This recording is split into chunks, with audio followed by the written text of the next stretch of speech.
tu es peut-être aujourd'hui en train d'expérimenter une mauvaise phase de ta vie où les promesses que Dieu a faites dans ta vie, tu n'arrives pas à les voir, tu n'arrives pas à les réaliser. Enfin, tous tes projets, tu as l'impression que tu traverses une période de sécheresse.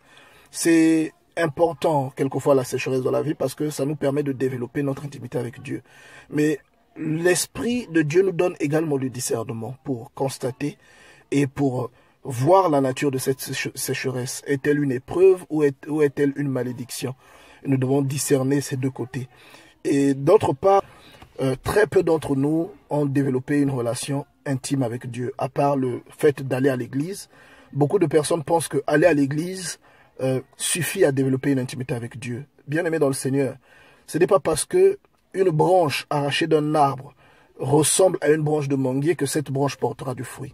Ce n'est pas parce qu'un arbre ressemble à un avocatier, s'il a été arraché, que cet arbre-là portera du fruit. Pour porter du fruit, l'arbre a besoin d'être enraciné dans le sol, parce que le sol lui sert à recevoir tous les nutriments dont il a besoin pour sa prospérité. Et de même, également, une branche qui devrait porter un fruit doit être attachée à un arbre. Autrement, la branche ne portera jamais du fruit.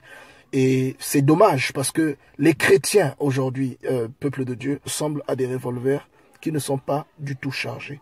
Un revolver avec une très belle apparence, on sait que ça permet de tirer un coup de feu, mais on ne peut pas l'utiliser parce que le revolver n'a aucune cartouche. Et nos cartouches à nous les chrétiens, ce sont la parole de Dieu et l'Esprit de Dieu. Et aujourd'hui, très peu de chrétiens que vous voyez dans les églises exercent ce pouvoir, en fait, reflètent cette puissance de Dieu. Très peu de chrétiens reflètent ces choses. Et c'est dommage parce que nous sommes en train de créer une génération de chrétiens qui n'ont aucune influence. Une génération de chrétiens qui sont incapables de manifester la puissance du Dieu qu'ils invoquent. Aux chrétiens qui ne se contentent que d'avoir le titre de chrétien, mais qui au dehors mènent une vie qui ne ressemble pas à la vie d'un chrétien. Et ces mêmes chrétiens qui attendent que Dieu apporte le changement qu'ils attendent dans leur vie, que Dieu exauce les prières qu'ils font.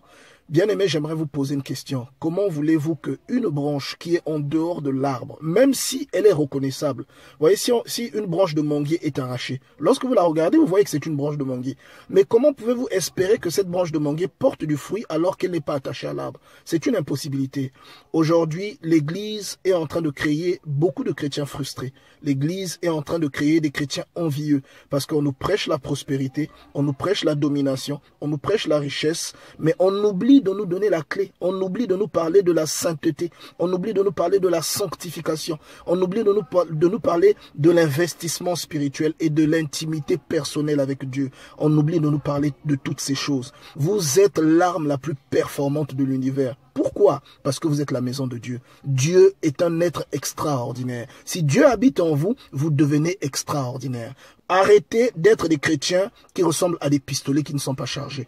La puissance d'une arme se définit de par la portée de cette arme et de par le type de munitions que comporte l'arme en question. Vos munitions à vous, c'est l'Esprit de Dieu et la parole. Si vous changez et que ce changement apporte la présence de Dieu dans votre vie, tous les aspects de votre vie qui ne fonctionnent pas aujourd'hui se verront transformés et se verront changés. Et votre vie deviendra un enseignement pour les personnes qui vous regardent.